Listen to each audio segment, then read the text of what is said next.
Guten Tag alle. Heute werden wir ein bisschen über den Unterschied zwischen kennen und wissen sprechen. Today we're going to talk a little bit about the differences for the two verbs to know in German between kennen und wissen. These two verbs both mean to know. However, kennen is used to know concrete things, persons, or places. Mostly you hear this used when referring to people or to places. Wissen is to know more abstract concepts or to have an understanding of something, like I know where something is or I know what that is. Kennen is a regular verb or basically considered a weak verb in German. So that means that if you take the in or in off, you're going to be left with the root of the verb, which is ken, and you're going to add the present tense endings s10, ten to it. And in the past tense, it will have the past tense or simple past tense endings ta, tes, ta, ten, tet, ten. So for the present tense, it'd be ich kenne, du kennst, kennt, wir kennen, ihr kennt, sie kennen.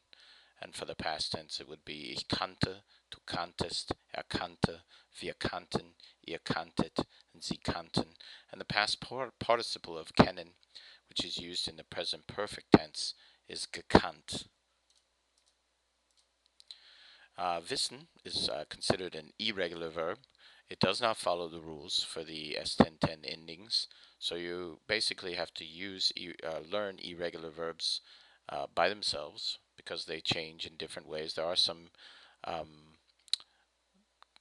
common ways that they change, but for wissen, it's ich weiß, du weißt, weiß, wir wissen, ihr wisst, sie wissen, and in the past tense, it has a vowel change to a U, but it does retain what we would think of as the weak verb endings in the past, ta, tes, ta, ten, tet, ten, with that vowel change.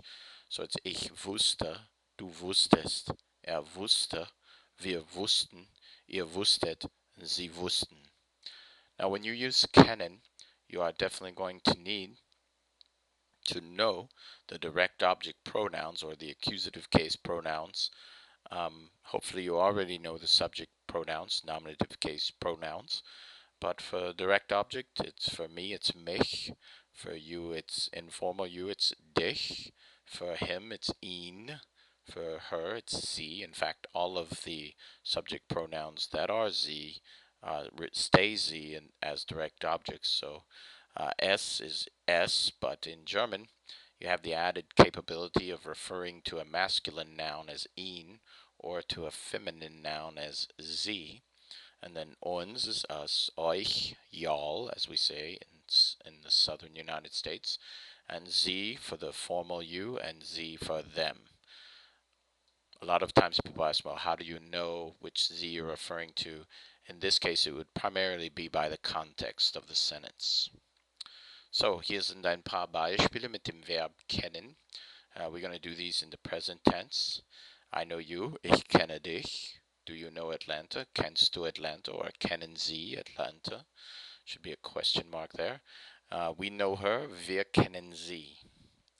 And in the past tense, ich kannte ihn. Kannte Atlanta. Kannte sie ihn. Und sie hat mich gekannt. Okay, that last sentence is in the present perfect tense, which Germans use a lot in conversation, more so than we do in English. Okay, hier sind ein paar Beispiele mit dem Verb wissen. We're going to talk in the present tense here. Ich weiß, was das ist. Ich weiß nicht. Sie weiß die deutsche Grammatik. And a few examples here in the past tense. Ich wusste, was das war. Ich wusste nicht. Sie wusste die deutsche Grammatik. Und ich habe die Antworten gewusst.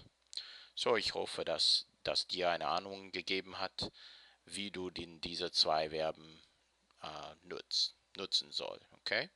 Hope that gave you an idea of how you're supposed to use these two verbs in German for to know. Vielen Dank.